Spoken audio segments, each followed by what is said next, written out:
pessoal, tudo bom? Nós estamos aqui nessa formação do Elo Saúde para tratar de um tema muito importante sobre o teste da linguinha e o impacto nas políticas públicas. E aí, com grande felicidade, a gente está aqui com a nossa querida porta-voz nacional, enfermeira, extremamente valorosa, Heloísa Helena. Estamos também com a Brígida Andréa, nossa fonoaudióloga, e a doutora Roberta Martinelli, que vai ficar com a apresentação de hoje. Então, para quem não me conhece, eu sou Cristiano Ricardo, estou focal nacional junto com a Brígida, dentro do Elo Nacional de Saúde, sou farmacêutico, então hoje é um dia que eu vou ficar mais quietinho. Então é isso. Heloísa, contigo, minha querida, um grande beijo, a palavra é com você.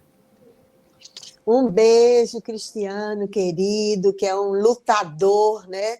Tantos e tantos anos lutando pelo Elo Saúde, apresentando teses específicas no Congresso da Rede.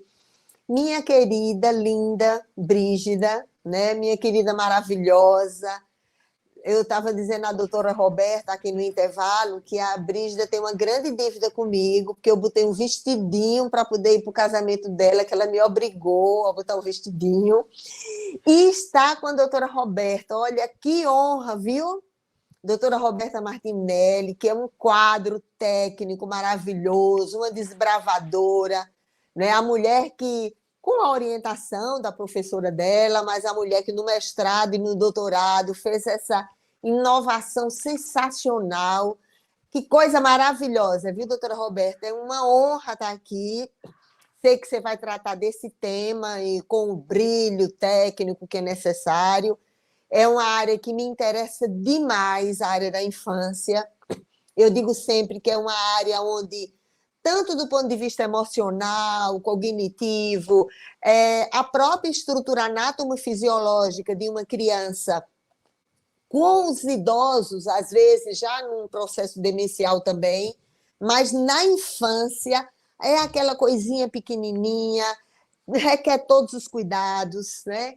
É inaceitável que um país ouse se dizer nação se ele não respeita as suas crianças, não respeita do ponto de vista do acesso às políticas de saúde, às políticas públicas de uma forma geral, não preserva a dignidade e a segurança de uma criança. Imagina você viver no mau cheiro, sem saneamento, sem acesso à educação, sem a estabilidade emocional na família, num lugar que tem vulnerabilidade social, econômica, ambiental. Então, nunca este país pode se dizer uma pátria se ele condena os seus pequenos e mais frágeis filhos a condições tão abjetas da vida em sociedade. Então, eu estou assim, muito feliz com o Elo Saúde, muito com a presença da professora, doutora Roberta Martinelli. É uma alegria e uma honra estar aqui.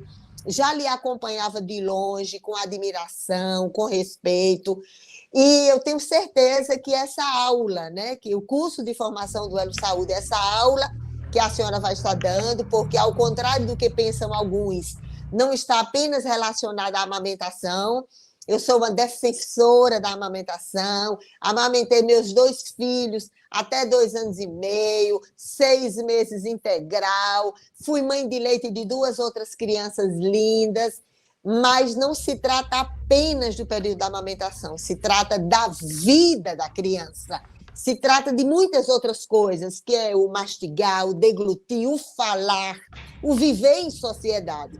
Então, estou muito feliz e honrada de ser parte dessa exposição que a senhora vai fazer. Vou ficar aqui ouvindo, certo? Mas quero dizer que é uma honra muito grande estar aqui hoje com a professora, né, com a doutora Roberta Martinelli, que nos dá a honra. Esse Elo Saúde está muito maravilhoso, né? Porque tem a honra de ter essa mulher fantástica aqui com a gente hoje. Aproveitar e abraçar o pessoal, né, os militantes do Elo Saúde que estão nos acompanhando também, e passar para a minha querida Brígida para que ela faça a apresentação da nossa convidada mais do que especial. Brígida, linda, um beijo, viu, para você e para Alexandre Guerreira. Oi, Elo, é uma honra ter você aqui conosco e mais um brilho ter Roberta Martinelli conosco, ensinando mais e mais sobre o teste da linguinha e a importância nas políticas públicas. E o tema da nossa live é teste da linguinha e políticas públicas promovendo a saúde na infância. E aí nós temos a nossa querida Roberta Martinelli, fonoaudióloga, especialista em motricidade orofacial, doutora e mestre em ciências pela Faculdade de Odontologia de Bauru, na USP, experiência na área de avaliação e terapia e motricidade orofacial, pesquisas na área de anatomofisiologia da língua, funções orofaciais, freno lingual e anquiloglossia. Só isso.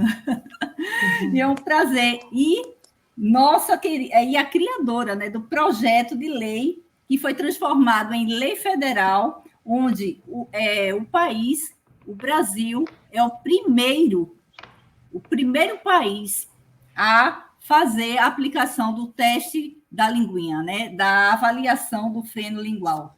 Roberta, Cris, muito obrigada aí pela companhia. Elô, você é maravilhosa. E a fala está com você, Roberta. Obrigada. Obrigada, boa noite a todos, boa noite a todos que estão nos ouvindo. Eu agradeço imensamente o convite, agradeço ao Cristiano, a Elô, a Brígida por estar aqui, pela oportunidade de estar aqui hoje. Na verdade, sou eu que me sinto honrada de estar aqui hoje, né? E vamos aí fazer a nossa apresentação e ver se nós aqui conseguimos convencer as pessoas da importância, então, do teste da linguinha para a vida das pessoas. Posso já começar? Posso? Acho que sim, né? Estão vendo a minha tela? Estão já me ouvindo bem? Sim, alto, sim, está ótimo. Então, ok. Então, vamos lá. Apesar da avaliação do freno lingual fazer parte do exame físico do recém-nascido, muitos não eram diagnosticados, como vocês podem ver por essas imagens. Então, quando a gente fala de língua presa, é quando esta membrana impede a língua de se movimentar adequadamente. Então, nós recebíamos muitas crianças mais velhas, muitos jovens, muitos adultos com esta alteração, sem terem sido diagnosticados quando bebês. E aí, comprometendo todas as funções orofaciais. Quais são essas funções?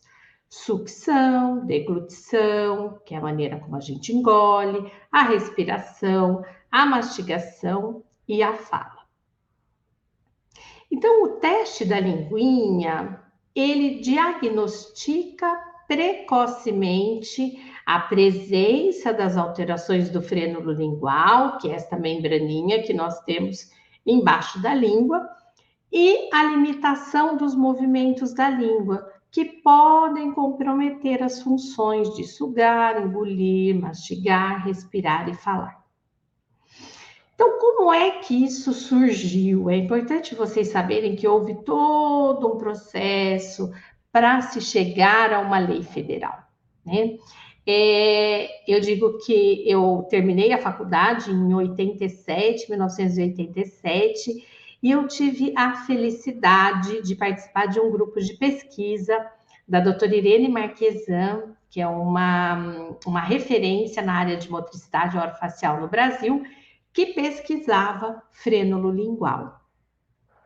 E nós começamos a pesquisar, então, o impacto que esta alteração, a língua presa, tinha na fala. E nós vimos que existia muita alteração. E aí veio a minha pergunta: será que a gente não consegue diagnosticar essa limitação do movimento de língua já nos bebezinhos quando eles nascem? E aí a doutora Irene disse: não sabemos, mas você vai pesquisar no seu mestrado. Então eu entrei no mestrado na Universidade de São Paulo para verificar se havia relação entre língua presa e as funções de sucção e deglutição nos bebezinhos. E os resultados mostraram que havia esta associação. Então, nós tivemos, em 2012, a primeira lei no Brasil, que foi numa cidade muito pequenininha, que é a cidade que eu trabalho, que eu moro e que eu vivo até hoje, que é Brotas, no interior de São Paulo, que tem 23 mil habitantes só. E a partir do trabalho que foi desenvolvido todo no Sistema Único de Saúde, tanto de avaliação quanto de intervenção, todo esse trabalho sempre foi feito no SUS, né, no Serviço Único de Saúde. Nós tivemos um vereador na cidade que achou importante criar uma lei municipal para garantir que todos os bebês fossem avaliados e para que fosse detectado precocemente a língua presa. Paralelo a isso, nós terminamos o mestrado, vimos que havia relação e deste mestrado saiu um protocolo de avaliação do freno lingual, da língua presa. E este protocolo ele foi totalmente validado para a população brasileira, então, neste doutorado.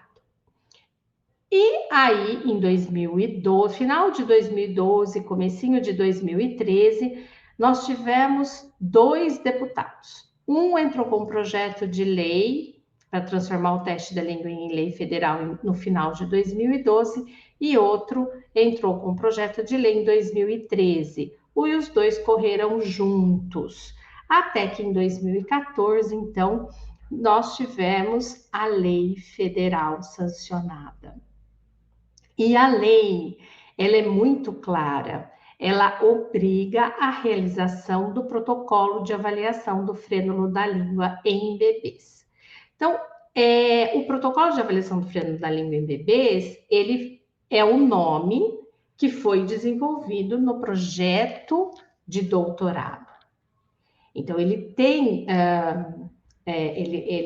a autoria, né? Este nome é para designar este protocolo. Então, a lei, ela não diz obriga a realização de um protocolo. Não, ela diz do protocolo. Então, ela é muito clara, porque a lei foi toda baseada, então, nos estudos que foram desenvolvidos durante o mestrado e o doutorado. E aí, em 2016, a tese de doutorado ganhou o prêmio CAPES de melhor tese defendida no ano de 2016, na área 21, que é a área que está a fonoaudiologia. Tanto o Conselho Federal de Fonoaudiologia, quanto a Sociedade Brasileira, quanto a Associação Brasileira de Motricidade Orofacial apoiam a lei do teste da linguinha. Por quê? Porque acreditam que o diagnóstico precoce desta alteração permite um desenvolvimento integral dessa criança no que diz respeito à sucção, à deglutição, à mastigação, à respiração e à fala. E defendem que todos os bebês tenham o direito de serem diagnosticados e tratados precocemente. E para isso, a sociedade, o departamento de MO, né, de motricidade orofacial da Sociedade Brasileira, juntamente com a Associação Brasileira de Motricidade Orofacial, emitiram 2 pareceres que foram redigidos por solicitação do Conselho Federal de Fonoaudiologia, que eu coloquei o QR Code. Se vocês tiverem interesse, vocês têm acesso a ele. Vou falar algumas coisinhas só. O primeiro parecer diz respeito ao instrumento que as notas técnicas do Ministério da Saúde têm preconizado. Neste caso, a primeira nota técnica de número 9 de 2016. E aí, eu vou ler só um trechinho, que é a conclusão deste parecer técnico científico, coloca: assim, pelo estudo publicado, o Bristol Tongue Assessment Tool, que é o Bristol, não cumpriu todas as etapas do processo de validação no seu país de origem. Ainda, quando o teste internacional é proposto para ser utilizado em âmbito nacional, a literatura recomenda um cuidadoso processo de tradução e adaptação transcultural, ou seja, para que o instrumento de medida possa ser utilizado em diferentes culturas, os itens não devem ser traduzidos de forma literal, como foi na nota técnica número 9, mas necessitam ser adaptados culturalmente para manter a validade de conteúdo do instrumento. E o outro parecer técnico-científico diz respeito também a uma nota técnica, que é a nota técnica número 25. E aí nós vamos entender o que aconteceu nessa nota técnica número 25.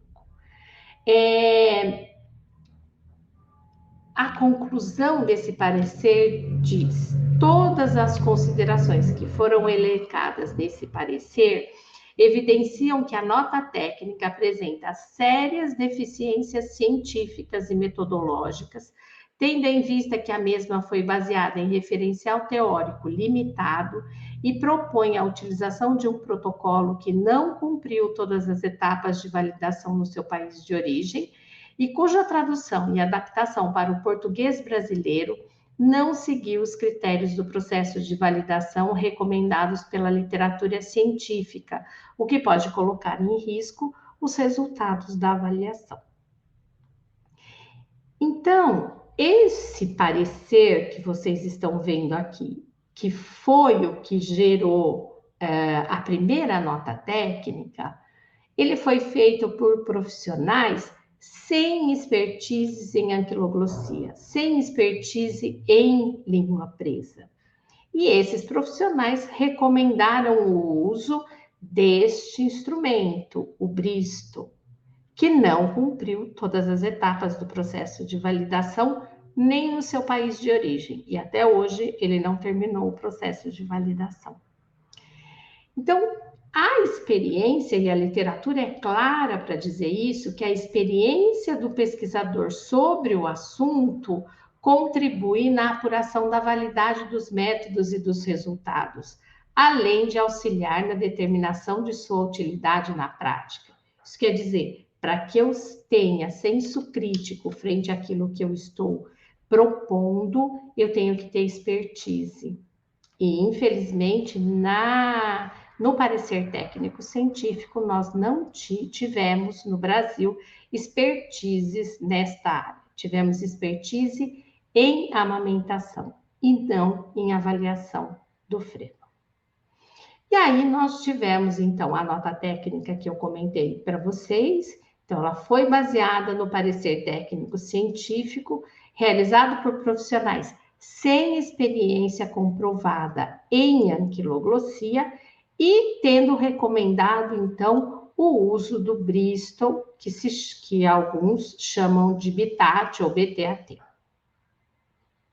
Então, o instrumento é este. Então, inicialmente foi realizada uma tradução livre, com graves erros de nómina anatômica, que foram apontados pela Sociedade Brasileira de Fonoaudiologia. E aí, então, veio a nota técnica número 25, que se vocês procurarem, vocês não vão mais encontrar. Por quê? Esta nota técnica veio como sendo apoiada pela Sociedade Brasileira de Fonoaudiologia. E a sociedade não apoiou porque solicitou a retirada do nome da nota técnica porque não participou do documento final, né? Então, não passou pelo crivo da Sociedade Brasileira de Fonoaudiologia o documento final. Então, foi solicitada a retirada do nome. Então, esta nota técnica foi republicada, porém, número 35, mas com o mesmo conteúdo, menos o apoio da Sociedade Brasileira de Fonoaudiologia. E é interessante salientar que os especialistas, como vocês podem ver aqui, citados na nota, não tem publicação relacionada à anquiloglossia, não tem experiência com anquiloglossia e muito menos com frênulo lingual, né? Mas tem, sim, muita experiência apenas com amamentação. E aí nós tivemos na nota técnica número 35, ele sugere, então, a aplicação do BTAT ou do Bristol com estas imagens em 2018. Porém, essas imagens, elas não constam na publicação do Bristol. Então, isto aqui não é Bristol, mas equivocadamente foi colocado pelo Ministério da Saúde como sendo Bristol. Este é o Bristol, esta é a publicação do Bristol e este é o Bristol. Não existe desenhos, não existem imagens. Estas imagens que o Ministério em 2018 coloca como sendo Bristol, ele na verdade é o TAB e esta é a publicação do TAB. Então aí vem a pergunta, essa imagem, ela foi publicada no ano seguinte à recomendação do seu uso pela nota técnica número 35 de 2018. Então, aqui foi recomendado pela nota técnica o uso desta imagem, porém esta imagem ainda não havia sido publicada.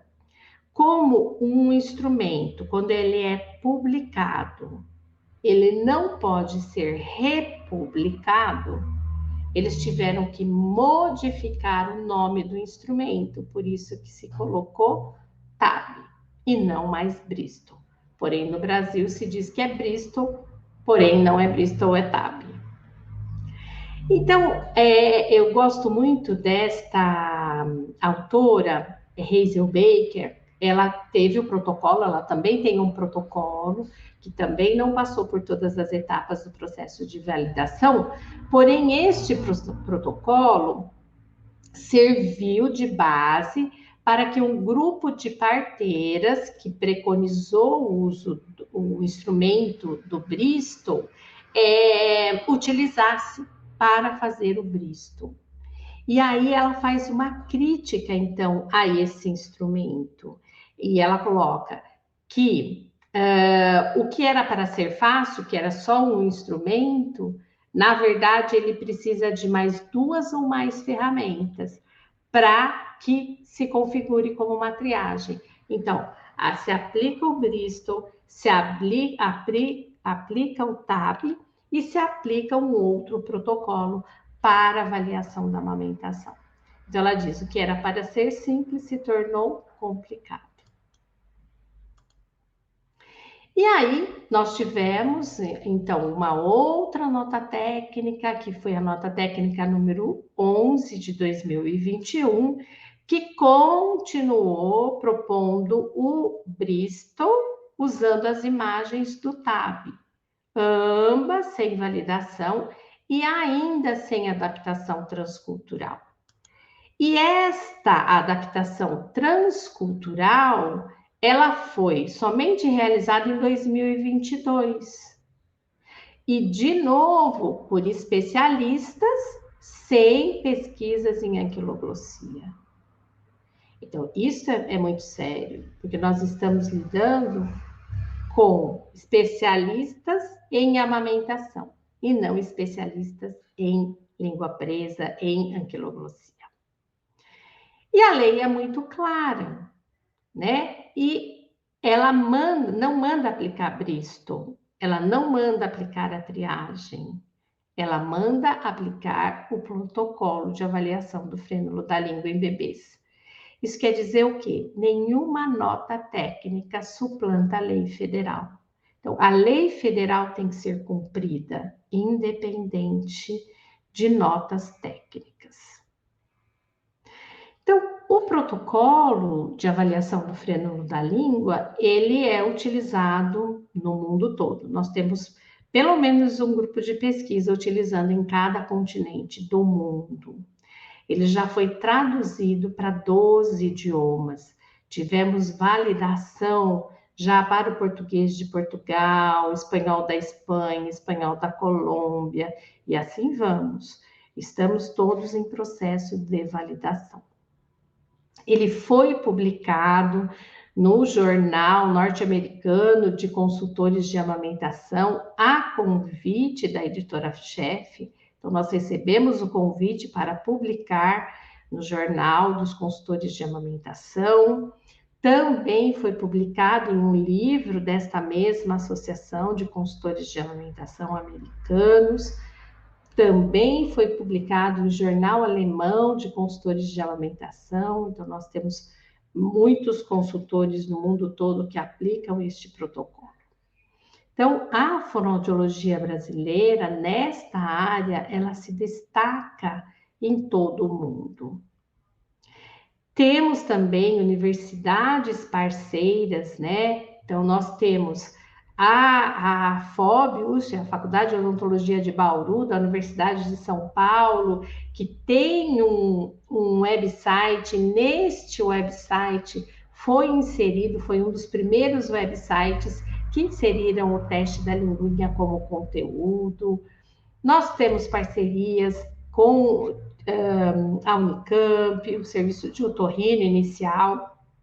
Esse é o Dr. Reinaldo, ele já se aposentou agora da Unicamp, porém ele ainda presta serviço no SUS, voluntariado, realizando as cirurgias dos bebês. Temos também na Universidade Estadual do Rio Grande do Norte, da UFERSA, foi desenvolvido o aplicativo do teste da linguinha para celular e tablet. Temos o projeto Língua Solta, da Universidade Federal de Pernambuco, em parceria com o projeto Teste da Linguinha. Então, já é diagnosticado e já é tratado na universidade. Temos uma parceria também com a Universidade Federal da Paraíba, que implantaram o teste da linguinha no estado da Paraíba, que tem uma lei também estadual. Campanhas na Unifor, em Fortaleza, sobre o teste da linguinha, em parceria Fono e Odonto. Na USP de São Paulo, na Faculdade de Odontologia da USP de São Paulo, com a aplicação do laser. A relação da anquiloglossia no aleitamento materno, também uma tese de doutorado da Universidade Federal do Mato Grosso do Sul. Na Universidade Federal do Rio Grande do Norte, tivemos também um trabalho para ver o impacto da inovação no fluxo da triagem neonatal relacionado ao teste da linguinha. Na Universidade Federal do Rio Grande do Sul, tivemos um projeto que realizava cirurgia em lactentes com alterações do frênulo lingual. Na Universidade Federal de Santa Catarina, também, associando o teste da linguinha à amamentação. Análises, estudos para comprovar a interferência da língua presa, do frênulo lingual, no movimento da língua. Essa foi uma tese de doutorado da Universidade Federal de Goiás. Então, temos aí muitas parcerias e muitos estudos sendo desenvolvidos no Brasil. Então, mesmo com os avanços obtidos quanto ao diagnóstico e tratamento cirúrgico da anquiloglossia nos últimos anos, alguns desafios ainda devem ser transpostos, como a utilização de uma única definição de anquiloglossia, a padronização das avaliações por meio da utilização de protocolos validados. Se nós não tivermos essa padronização, não vamos conseguir saber os reais índices de prevalência dessa alteração, que é uma alteração congênita, isso quer dizer, está presente ao nascimento. E também realizar treinamento ministrado por expertises, tanto em avaliação do frênulo lingual, quanto em intervenção cirúrgica. Isso é muito importante. Os treinamentos têm que ser ministrados por expertises nesta área. e não em área de amamentação. Então, acho que era isso que eu tinha para falar para vocês. Muito grata pela atenção de todos. Aí estão meus contatos. Eu estou disponível se tiverem dúvidas. E agora acho que a gente interrompe para a gente poder discutir algumas políticas. Roberta, muito obrigada. Vamos dar andamento com perguntas, com algumas dúvidas que provavelmente surgiram após a sua explanação, né? Quem imaginaria, né, que depois de tanta dedicação, luta e investimento para que as maternidades, os hospitais pudessem ter acesso ao protocolo específico e trabalhar esses profissionais da área para que eles possam fazer a aplicação correta, até para que não haja, muitas vezes, ao nascimento, a confusão de freno, eu tenho aqui uma língua presa, ou eu tenho uma criança cardiopata, ou eu tenho uma criança com outras alterações, não é isso? E aí, infelizmente, ao saber desses transtornos que o nosso país está passando dentro da necessidade de um protocolo eficaz, infelizmente, precisamos atuar para que a gente possa ter, pelo menos, algumas modificações e uma coerência dentro do objetivo que foi lançado, o teste da linguinha. E aí, Roberta, algumas pessoas enviaram algumas perguntas. Nós temos uma militância dentro do Elo Saúde, e ao colocarmos que seria direcionado para questões da política pública, elas lançaram algumas perguntas. Só uma que difere foi uma mãe que trouxe a seguinte pergunta. Ela disse que teve uma experiência de uma outra mãe que passou para ela e disse assim: meu filho teve um pique na língua. E aí ela pediu para que você esclarecesse, mas as demais perguntas são voltadas mesmo para a questão de políticas públicas. E aí, Cris, a gente faz aí um jogo aí de perguntas para a Roberta, tá? Me ajuda aí nessa. Maravilha, e Elu, maravilha. fica à vontade, viu, Elu? Também. Eu vou primeiro responder essa pergunta da mãe, ok? Então, vamos lá. Na verdade, se fez, o ideal é que não faça o pique. Pique, segundo o cirurgião que trabalha comigo, é potencial intenso de complicação. PIC, pique, potencial intenso de complicação. É uma cirurgia simples e de baixo risco, porém tem que ter técnica. Essa é a diferença. E assim, ela quer saber o quê? Fez o pique, ficou tudo bem ou não ficou bem? É isso que a gente precisava saber. Normalmente, quando tem língua presa, se libera o frênulo com uma cirurgia, que a gente chama essa cirurgia de frenotomia, que é corte, tomia é corte. Então, corta essa estrutura, libera a língua e é importante que esse bebê seja imediatamente amamentado pela sua mãe.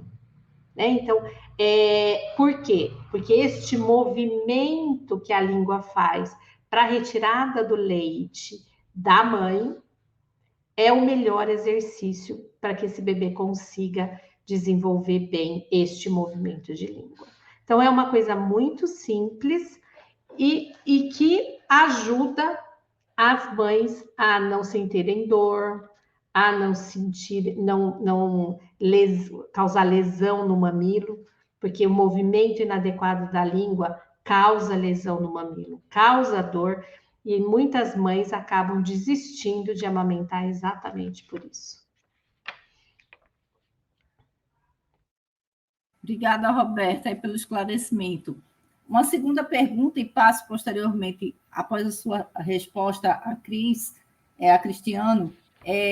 Hoje existe um cadastro oficial do Ministério da Saúde de todos os locais que realizam o exame? Que eu tenha conhecimento, não. Nós não temos isso. Que isso é uma das minhas críticas, né? Nós não sabemos a cobertura nacional do teste da linguinha hoje. A gente não tem acesso a isso, então eu acredito que não tenha, porque se tivesse, nós teríamos acesso, como é no teste da orelhinha, por exemplo.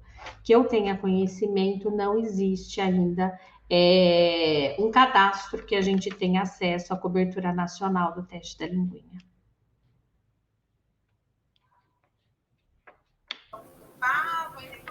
Legal.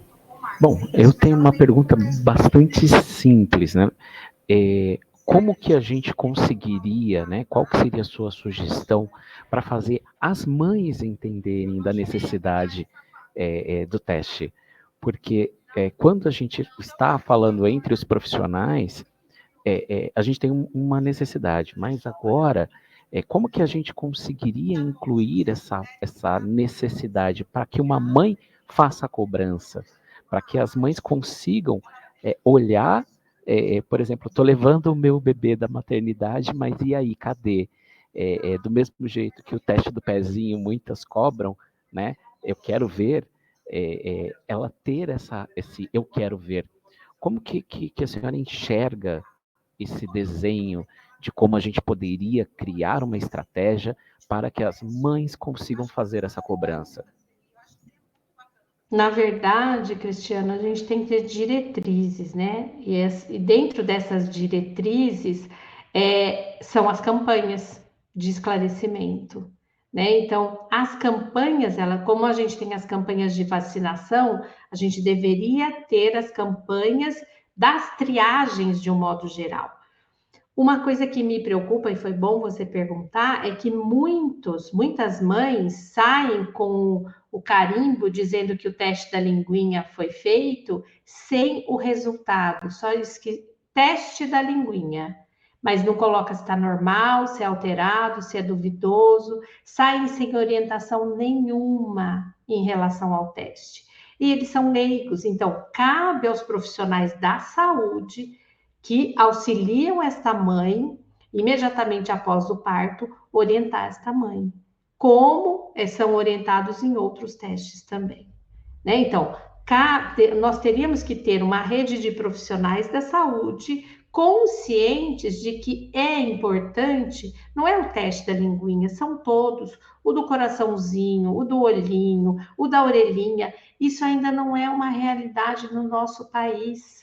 Quantos anos nós temos, mas nós não temos uma cobertura nacional ainda de todos esses testes. Então, o teste da linguinha é o mais novo de todos. Então, imagine ainda o impacto dele. É muito maior. Por quê? Porque as pessoas não têm conhecimento. Então, eu acho que as diretrizes para a implementação do teste da linguinha, qualificando os profissionais. Esses profissionais têm que estar sensibilizados para a importância do teste. E aí eles vão dar importância e orientar a família. Em contrapartida, se nós tivermos campanhas de orientação, essas mães saberão que elas têm o direito, porque essas mães e seus bebês, elas têm o direito de terem o diagnóstico. Elas têm o direito, porque a lei garante esse direito, né? Elas precisam entender que elas têm o direito e que elas podem cobrar isso da administração pública.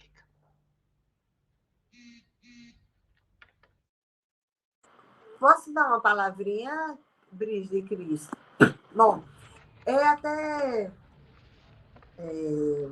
assim, eu fiquei muito impactada com... às vezes a gente fica se perguntando, né? O que as mães deveriam fazer para cobrar? Todos nós nos perguntamos isso.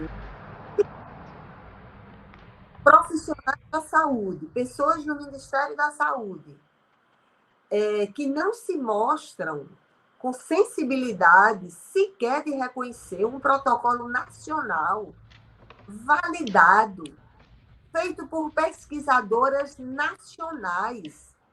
Eu, sinceramente, eu acho um absurdo uma coisa dessa.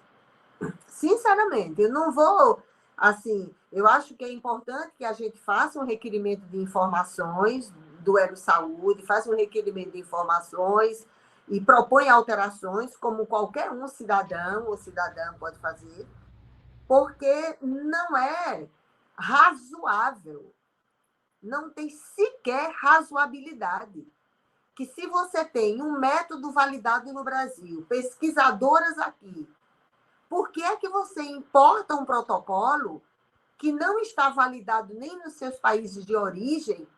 Eu acho isso um absurdo. Olha, eu não posso especular se isso está no nível da complexidade, da subjetividade humana, das vaidades, seria uma especulação da minha parte, mas a gente, enquanto Elo Saúde, a gente tem a obrigação de promover, de fazer um requerimento nessa parte, porque as crianças, elas têm direito conferido na lei, que é uma lei específica, elas têm direito conferido na Constituição, na legislação infraconstitucional, no Estatuto da Criança, porque uma das coisas mais importantes na área da saúde é a detecção precoce. Detecção precoce significa intervenção precoce e ganho de vida. Ganho de vida vivida em plenitude para a criança e para a mãe. Então, realmente, é um absurdo que isso não esteja sendo viabilizado no Brasil, porque tem que estar realmente num cadastro nacional, tem que estar disponível em todos os estabelecimentos de saúde, seja os estabelecimentos de saúde do SUS ou os contratados, conveniados, contratualizados, pactuados, porque é lei e existem normas técnicas, notas técnicas que podem ser feitas, porque as portarias ministeriais, no caso do Ministério da Saúde, ela tem força de lei. Então, eu acho que é uma cobrança importante, um apelo, por assim dizer, importante que a gente possa fazer, no sentido de que as crianças, porque são as mães também, mas as crianças, elas têm um direito. E não pode ter, assim, ninguém pode abrir mão do direito. Nem o Estado pode ousar retardar o direito do acesso a algo que é fundamental para a vida. Os chamados direitos, né, esses direitos fundamentais, ou direitos humanos, ou direitos internacionais, nem você pode abrir mão dele. Nem você pode dizer, não, eu não quero isso para mim. Não pode. Imagina o poder público, o Estado, impedir uma criança de ter acesso a algo que é fundamental do ponto de vista funcional, emocional, para a vida de uma criança. Então, realmente, eu não sabia que esse protocolo não estava, que é o protocolo validado, desenvolvido no Brasil, deveria ser orgulho do Brasil, né? Ver pessoas que se dedicaram, como a doutora Roberta, e isso não está sendo implementado, é até triste de ver. Então, eu tinha até prometido que não ia fazer nenhuma intervenção, porque eu estava acompanhando, né? E abraçando todos vocês e parabenizando muito, mas realmente essas coisas não podem ficar desse jeito, porque são crianças e mães e famílias que estão sendo impactadas por uma situação como essa, que já é lei. Se existe um abismo entre o que está na lei e a realidade de vida, nós temos que ou fazer uma ponte, né, porque não dá para aproximar as montanhas, mas tem que resolver o problema. O que não pode são as crianças não terem acesso à detecção precoce, à intervenção precoce e à resolução, ou pelo menos minimização, de um quadro dramático como esse. Realmente, eu estou muito triste e impactada com isso. E complementando a fala de Elô, Roberta, é muito comum, por incrível que pareça, em maternidades, onde não existe a expertise, como você mesma falou, de profissionais introduzirem a mamadeira ou introduzir até mesmo a sonda, porque não conseguem identificar que tipo de alteração está ocorrendo com aquele recém-nascido, né? Muitas vezes recorre até para os recursos medicamentosos, mas como ele não consegue fazer evoluir, muitas vezes recorre a procedimentos alternativos, como eu coloquei aqui. E aí é preciso que a gente entre aí num ajuste, né? Para que essa vida não seja... Ou a introdução precoce de fórmula, né? Muitos Isso, exato. precocemente na fórmula, porque não consegue extrair o leite da mama, que é muito mais difícil, né, do que uma mamadeira, e acaba sendo introduzido a fórmula. A gente tem visto, infelizmente, ainda muita introdução de fórmula ainda na maternidade, né? E aí a gente perde o bem mais precioso, que é o leite humano, né? O leite materno. Roberta, para a gente terminar, não tomar mais do seu tempo, a última pergunta, e aí deixo o final para que seja apresentado por Cris e por Elô, caso queira uma fala final, mas de antemão agradecer demais por sua presença conosco, viu? Abrilhantou demais o nosso evento. E a última pergunta, dentro disso que você falou, sobre a pergunta de Cristiano, como as políticas públicas podem influenciar o acesso equitativo ao teste da linguinha em diferentes comunidades dentro desses transtornos? Olha, Brígida, de todos os testes, o teste da linguinha é o teste mais simples e realizado em menos tempo. Então, ele é um teste que pode ser acessível a todos, desde que a gente crie diretrizes para a implementação desse teste, com participação de expertises no primeiro momento, porque os expertises, eles treinam. Depois que treinam essas pessoas, você faz treinamentos muito esporádicos, porque essas pessoas são treinadas, treinam o olhar para ver, né, a alteração. Tem que regulamentar, né, o atendimento, tem que ir com avaliação correta, com reteste quando necessário e intervenção cirúrgica quando necessário. Nós temos que fazer um fluxograma que aconteça de preferência no próprio hospital. Eu tenho experiência do hospital que eu trabalho, não é difícil você criar um ambulatório, esse ambulatório não é custoso, o custo dele não é alto, e você consegue dar um atendimento de excelência. Eu trabalho no SUS, eu trabalho há 36 anos no SUS, eu sei o que é o SUS, e eu admiro muito, e a minha luta é para que o teste da linguinha seja acessível a todos, porque eu sei que ele é acessível, porque eu trabalho nisso. Eu trabalho no serviço único com atendimento de qualidade. Hoje a gente recebe pessoas do Brasil todo numa cidade de 23 mil habitantes. SUS, meu hospital, 95% é SUS. E a gente consegue atender. E assim, lista de espera não tem, a gente sempre dá um jeito. Mas por quê? É o envolvimento que a gente tem com o serviço e o respeito à população. Então, eu acho que é isso, o profissional da saúde, ele tem que respeitar a população, no seguinte sentido, ele está ali para proporcionar a melhor saúde possível, né? Então, a gente tem que conscientizar esses profissionais. E garantir e facilitar o acesso universal, uma vez que ele é um teste simples. Ele é um teste simples, né? Porém, tem que ter conhecimento clínico. Então, nós temos que treinar o olhar clínico deste profissional da saúde, né? Temos que treinar os profissionais para cirurgias corretas. Porque hoje nós temos visto também propostas de cirurgias que são meio descabidas, assim. O custo de uma cirurgia correta é baixo. Sabe o que precisa? Uma tesoura, uma tentacânula, que é como um palitinho que eleva a língua, e o conhecimento do cirurgião. É só isso que precisa. Se, em contrapartida, eu tiver esse diagnóstico mais tardio, eu vou precisar, muitas vezes, de centro cirúrgico, de anestesista, de toda a estrutura de um centro cirúrgico e de um cirurgião, e uma cirurgia muito mais invasiva. O custo é altíssimo disso. Então, por que a gente não consegue fazer com um custo praticamente zero? Eu não posso dizer zero porque ele tem o custo de um hospital, mas ele é ambulatorial.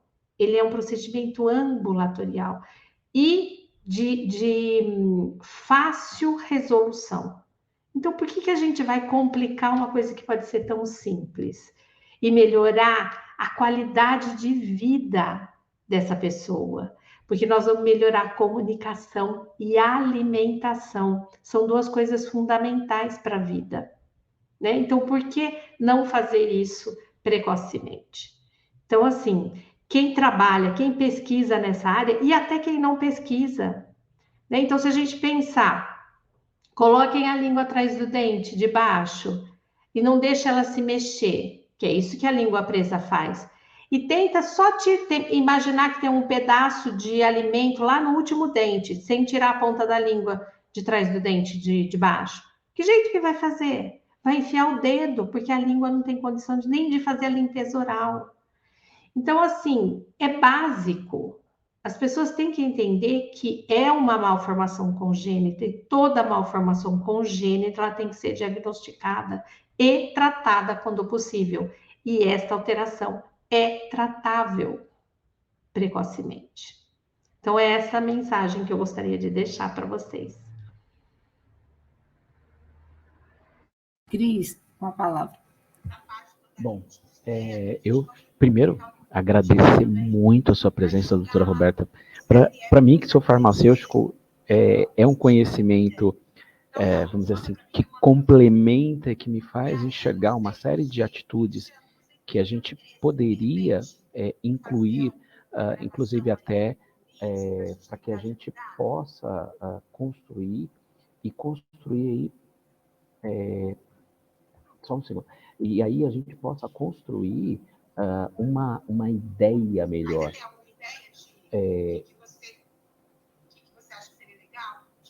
E aí a gente entender como que a gente pode construir e incluir isso numa política pública para que a pessoa, por exemplo, uma mãe, no momento que ela está gestante, ela possa, vai lá na farmácia, e aí eu estou jogando minha área dentro, vai lá na farmácia para adquirir os polivitamínicos e ali ela já saber que ela precisa, né? Inclusive até nós acompanhamos uma reunião no Conselho de Farmácia onde a gente estava tentando incluir isso nas informações que se tinha no balcão da drogaria.